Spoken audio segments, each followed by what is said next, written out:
Live market में status देख लेते हैं। निफ्टी और बैंक निफ्टी कैसा लग रहा है, किधर साइड पे मूव करेगा और क्या नेक्स्ट वीक और ये अभी भी जो वीक पड़ा हुआ है दिन, उसके बीच में क्या मूवमेंट हो सकता है किधर साइड पे। तो उससे पहले देख लेते हैं सेक्टर वाइज। जो भी सेक्टर वाइज हैं आज के दिन में सारे रेड दिख रहे हैं, कोई भी पॉजिटिव नहीं दिख रहा है एक्सेप्ट इंडिया विक्स, वो राइज कर गया है। तो थोड़ा सा आज जो था वॉलेटिलिटी आप देख ही सकते हैं, सीधा +100 से -100 क्या -200 भी गया। तो क्यों ऐसा हुआ है, और जो निफ्टी का जो मेजर जो इंडिसेस है, जो हेवी वेट स्टॉक्स है, उसका भी एक ओवरव्यू देखेंगे कि उसमें क्या हो रहा है, सो दैट हमें क्लियर पिक्चर मिल पाएगा निफ्टी में कि किधर पे जाने की संभावना ज़्यादा है, अपसाइड या डाउनसाइड में। ठीक है, तो पहले देख लेते हैं निफ्टी को। तो निफ्टी में मैं अभी जस्ट देख रहा था, just a fair value gap देख रहा था कि इधर पे कैसा बिहेव कर रहा है। तो मुझे देख कर के दो फेयर वैल्यू गैप मुझे दिखे हैं, जो मुझे संभावना है कि मार्केट इधर साइड पे मूव करेगा। ठीक है, पहला जो आपका ये जो फेयर वैल्यू गैप जो दिख रहा है, यहाँ पे हो सकता है ये बीच में फॉल करने के बाद, ये जो रेक्टेंगुलर बॉक्स दिख रहा है वो फॉल करने के बाद ये अपसाइड जा सकता है टच करके। ठीक है, बीच में कहीं पे भी।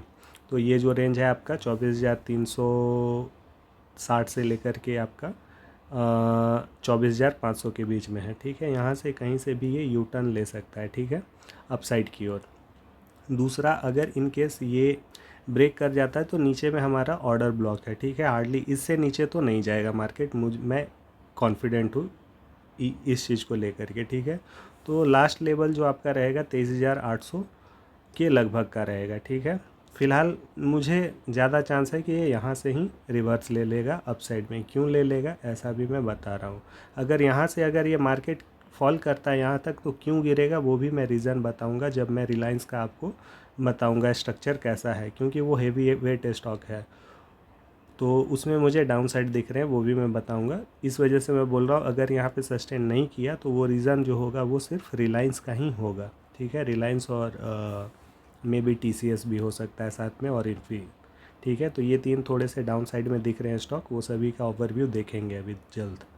तो यहाँ से ज़्यादा चांस है ये अपसाइड निकल जाए। अगर ये इनकेस ब्रेक करके डाउन आ जाता है, ये FVG को भी ये करके ब्रेक करके ब्रीच करके अगर डाउन आता है, तो यहाँ से डेफिनेटली अपसाइड जाने का 100% चांस होगा, मुझे ऐसा लग रहा है।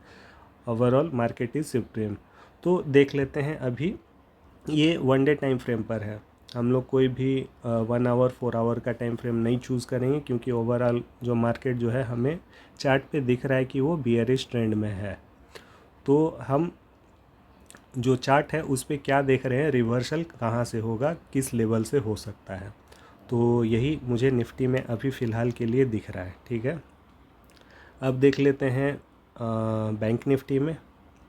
तो बैंक निफ्टी देखिए, एक ये मुझे फेयर वैल्यू गैप, ये जो स्मॉल रेक्टेंगुलर बॉक्स है, यहाँ पे मैं आज के दिन में ही मैं देख लिया कि यहाँ तक मार्केट आएगा, टच करेगा और अपसाइड ये निकल सकता है।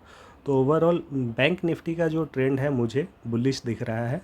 बट इनकेस अगर निफ्टी गिरता है थोड़ा बहुत, तो ये थोड़ा बहुत और गिर सकता है। बट मुझे लगता है कि यहाँ से बैंक निफ्टी अपसाइड ही निकलेगा। ये डाउन साइड का वैसा अब मूड माहौल इसका नहीं दिख रहा है, वो भी मैं बताऊंगा क्यों अपसाइड का मैं ये कर रहा हूँ।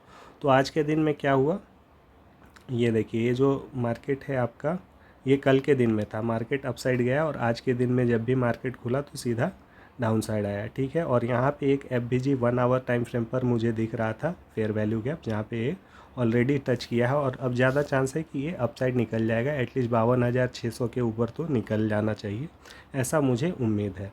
ठीक है, इसका भी रीज़न ये है क्योंकि जो हेवी वेट स्टॉक है बैंक निफ्टी के, जैसे HDFC bank, SBI, ICICI, axis bank और एक्सेप्ट कोटक, ये सभी मुझे बुलिश दिख रहे हैं। क्यों दिख रहे हैं वो भी मैं बताऊंगा अभी जस्ट ओवरव्यू में। तो यही था आपका बैंक निफ्टी का एनालिसिस, मैं इसमें बुलिश हूँ। ठीक है, अब आ जाते हैं ओवरऑल जो भी आपका जो स्टॉक्स हैं उसके ऊपर कि क्या वो कर रहे हैं। ठीक है, स्टार्ट करते हैं हम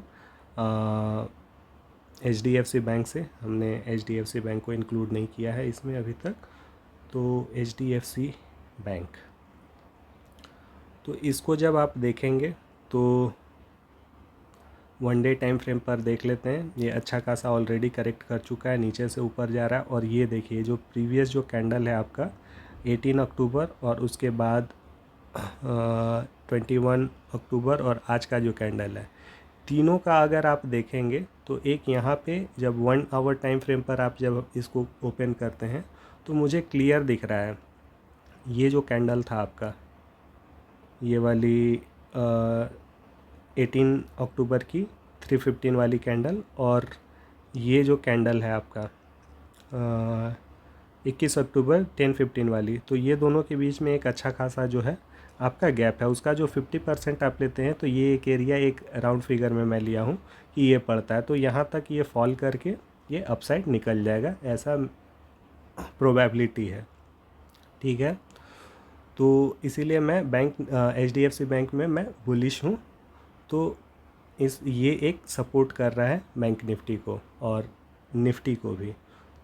ठीक है, दूसरा अब देख लेते हैं ICICI बैंक। जितने भी बैंकिंग स्टॉक है सभी मुझे बुलिश दिख रहे हैं। इसमें भी जब आप देखेंगे 1 आवर टाइम फ्रेम पर, तो ये एरिया जो है आपका,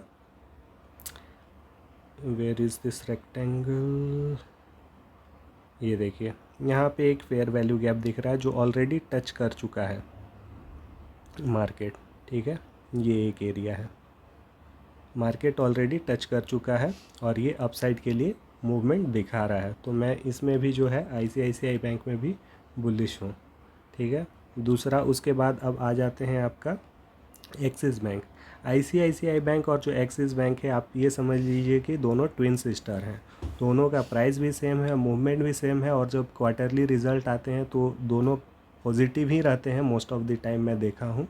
ठीक है, तो ऑलरेडी एक्सिस बैंक का जो रिज़ल्ट है काफ़ी तगड़ा आया और मार्केट मूव भी किया था 6%, मंडे को देखे ही थे। और उसके बाद अभी जो है ICICI बैंक का 25 अक्टूबर को आपका आने वाला है रिज़ल्ट, तो मुझे एक्सपेक्टेशन मेरी यही है कि उसका भी रिज़ल्ट जो होगा काफ़ी स्ट्रॉन्ग होगा और निफ्टी बैंक निफ्टी दोनों को अपसाइड मूव कराने का बहुत ही ज़्यादा सपोर्ट करेगा। तो यहाँ पे भी डेली टाइम फ्रेम पर जो हम देख पा रहे हैं, यहाँ पे एक FBG ऑलरेडी है। ठीक है, ये देखिए बड़ी सी एक गैप है। ठीक है, तो यहाँ पे बीच में कहीं पे भी फॉल करके ये यू टर्न ले लेगा अपसाइड में, मुझे ज़्यादा चांस ऐसा दिख रहा है। ठीक है, 1 आवर टाइम फ्रेम पर देखेंगे तो आपको क्लियरली दिखेगा ये अच्छा खासा गैप है, तो बीच में 50% जो होता है वहाँ पे ये फॉल करके अपसाइड निकल जाएगा, ऐसा मेरा मानना है। ठीक है, आ जाते हैं SBI तो क्लियरली दिखा रहा है चार्ट पे। सीधा वन आवर टाइम फ्रेम पर खोलेंगे और देखेंगे, यहाँ पे देखिए एक फेयर वैल्यू गैप था आपका। ठीक है, ये जो रेक्टेंगुलर बॉक्स मैं क्रिएट किया हूँ, और वहाँ पे ऑलरेडी आज के दिन में फॉल किया और अपसाइड निकल भी गया है। कितना मतलब कि जो मार्केट का जो लैंग्वेज है वो क्लियरली इंडिकेट कर रहा है कि हाँ भाई मैं यहाँ पे फॉल करूँगा और यहीं से निकलूँगा, वैसे ही ऐसे ये किया है। मैं कुछ इसमें एक्स्ट्रा अपना कुछ नहीं डाल रहा हूँ कि ये ऐसे कर रहा है वैसे कर रहा है, मैं जैसे बोला था वैसे नहीं, जो मार्केट शो कर रहा है मैं बस वो बोल रहा हूँ। मैं अपने तरफ से कुछ भी ऐड नहीं कर रहा हूँ कि मैं नहीं ऐसा बोला तो ही ऐसा हुआ, ऐसा एकदम नहीं है। जो मार्केट कर रहा है मैं बस उसको डिलीवर कर रहा हूँ आपको, कि कितने ब्यूटीफुल तरीके से ये फेयर वैल्यू गैप में आया और उसके बाद अपसाइड ये अब निकल रहा है SBI बैंक। देखिए आज के दिन में मार्केट फॉल भी कितना ज़्यादा किया था SBI 1 डे टाइम फ्रेम पर, और देखिए एकदम फेयर वैल्यू गैप से ही ये हो करके और अपसाइड अब निकल रहा है, और ज़्यादा चांस है कल परसों या नेक्स्ट अगले वीक तक ये हाई निकल भी जाएगा, ये जो अपना हाई जो है अपना 1826 का वो ब्रेक करके। तो मैं SBI में भी पॉजिटिव हूँ। उसके बाद आ जाते हैं कोटक बैंक। कोटक बैंक में थोड़ा सा कन्फ्यूजन वाला स्टेट है। कन्फ्यूजन वाला स्टेट मैं इसलिए बोल रहा हूँ, in case 1 day time frame पर ये जो आज का जो कैंडल है ये अगर सस्टेन कर जाता है तो ये जो प्रीवियस स्विंग लो है ये ब्रेक कर दिया ऑलरेडी। ओके, और उसके बाद यहाँ पे जो है आपका फेयर वैल्यू गैप बना दिया है, तो मार्केट क्या होगा, ये नीचे जा कर के ये अपसाइड में जाएगा, अपना फेयर वैल्यू गैप में टच करेगा और अंदर जा कर के फिर ये डाउनसाइड आ सकता है, ऐसा मुझे लग रहा है।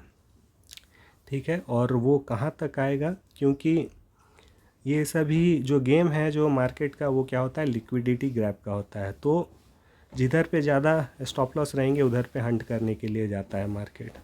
तो ऑलरेडी ये जो प्रीवियस लो जो है एक वीकली टाइम फ्रेम पर 1730 का, उससे नीचे एक ये भी स्विंग लो है। तो मुझे लग रहा है 1700 के नियर बाय ये आना चाहिए और उसके बाद ये फर्दर अपसाइड निकल जाएगा, ऐसा मेरा मानना है। ओवरऑल जब मार्केट मूव करेगा तो वो पता चलेगा, चार्ट पे दिखेगा, उसके बाद वैसे ही हम लोग भी रिएक्ट करेंगे। तो ये है कोटक बैंक, ओनली बैंक, इसमें थोड़ा सा मैं बियरिश हूँ शॉर्ट फ्रेम के लिए। और उसके बाद जो इंटरेस्टिंग है निफ्टी के लिए वो रिलायंस, इन्फी और टीसीएस। तो रिलायंस में कैसा मूवमेंट हो रहा है वो देखेंगे। रिलायंस में वीकली टाइम फ्रेम पर मुझे क्लियरली दिख रहा है कि ये जो आपका प्रीवियस स्विंग लो जो है आपका, वहाँ पे ये लास्ट वीक ही फ्राइडे को क्या हुआ, ये लिक्विडिटी ग्रैब किया है ऑलरेडी, यहाँ पे दिख रहा है। और अभी ये एक और फेयर वैल्यू गैप मुझे वीकली टाइम फ्रेम पर दिख रहा है। तो मुझे ज़्यादा चांस है रिलायंस में, अभी हम बियरिश मोड में ही हैं और ये इस फेयर वैल्यू गैप तक आएगा। इसको जब डेली टाइम फ्रेम पर देखेंगे तो यहाँ पे भी क्लियरली दिख रहा है कि ये थोड़ा सा अभी बेयरिश मोड में है। तो ये फेयर वैल्यू गैप तक आ सकता है और उसके बाद 2500 का लेवल है लगभग, और वहाँ से फिर यू टर्न लेकर के अपसाइड निकल सकता है। इस वजह से मैं जो अगर हम नॉर्मलाइज करते हैं रिलायंस और एचडीएफसी बैंक को, तो दोनों क्योंकि ऑलमोस्ट इक्वल वेटेज के स्टॉक हैं जो निफ्टी को कंट्रीब्यूट करते हैं, तो एक डाउन जा रहा है एक अप जा रहा है। तो ओवरऑल जो बोल सकते हैं निफ्टी पे थोड़ा बहुत इम्पैक्ट कम रहेगा, ठीक है, क्योंकि दोनों नॉर्मलाइज कर दे रहे हैं एक दूसरे को।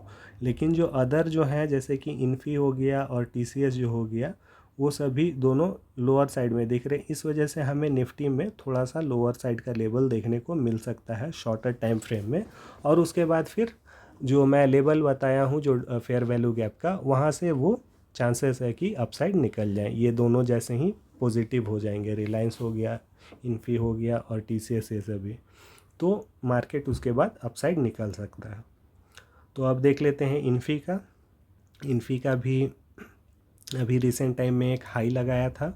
हाई लगाने के बाद ये एक फेयर वैल्यू गैप हमें दिख रहा है जहाँ तक मार्केट आएगा, लेकिन मुझे लग रहा है मार्केट जो लोअर जो फेयर वैल्यू गैप जो है उसको हंट करने के लिए ज़रूर आएगा।